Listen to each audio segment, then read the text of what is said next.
En el corazón de la ciudad se emprenderá una estrategia para combinar la vida comercial con la de quienes viven en uno de los puntos de mayor turismo de la capital. ¿Quieres saber de qué se trata? Vamos a ver.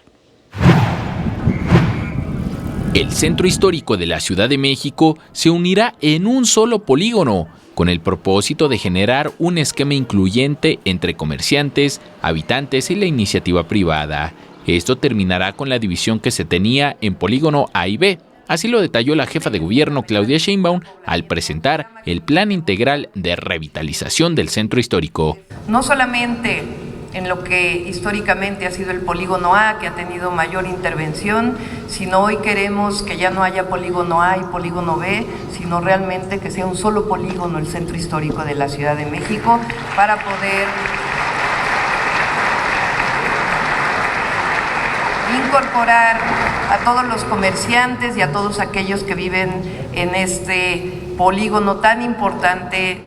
Para esto han iniciado los trabajos de sustitución de tuberías e infraestructura hidráulica por parte del Sistema de Aguas Capitalino. Obras y Servicios rehabilitará la infraestructura urbana de los espacios públicos y los 12,000 comercios existentes formarán parte de la revitalización con diversas acciones.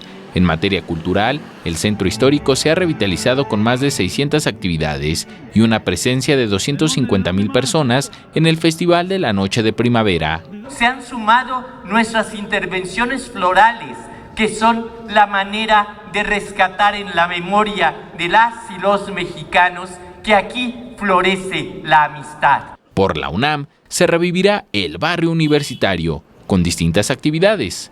Actualmente el Centro Histórico de la Ciudad de México recibe la visita de 2 millones de personas diariamente. Con imágenes de Javier Cordero, Enrique Muñiz, 21 Noticias.